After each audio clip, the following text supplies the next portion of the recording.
Friends, இன்றைக்கி நம்ம peanut butter வீட்லேயே எப்படி செய்யலான்ட்டு பார்க்க போகிறோம். பீனட் பட்டர் வந்து இனிமேல் நம்ம கடையில் வாங்கி காசை வேஸ்ட் பண்ண வேண்டாம். எவ்வளோ ஈஸியான பொருட்களை வச்சு நம்ம வீட்லேயே இன்றைக்கி ரெடி பண்ண போகிறோம். ரொம்ப சிம்பிளான பொருள் தாங்க. வாங்க எப்படி செய்யலான்ட்டு பார்க்கலாம்.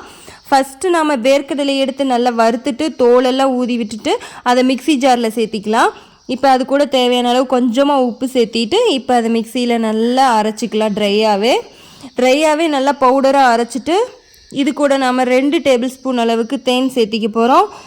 தேன் சேர்த்திட்டு நம்ம மறுபடியும் நல்லா மிக்சியில் அரைச்சிக்க போகிறோம். இப்போ மறுபடியும் நாம் கொஞ்சமாக 1 டேபிள் ஸ்பூன் அளவுக்கு கடலை எண்ணெய் விட்டு மறுபடியும் அரைச்சிட்டு ஓப்பன் பண்ணி நல்லா ஸ்பூனால் கிளறி விட்டுட்டு மறுபடியும் நாம் நல்லா நைஸாக அரைச்சிக்கிறோம். பாருங்கள், பேஸ்ட் மாதிரி வந்துடுச்சு. அவ்வளோதாங்க, பீனட் பட்டர் ஈஸியாக ரெடி பண்ணிட்டோம். கண்டிப்பாக இது எல்லாராலையும் செய்ய முடியும். ரொம்ப ஈஸியான ரெசிபிங்க.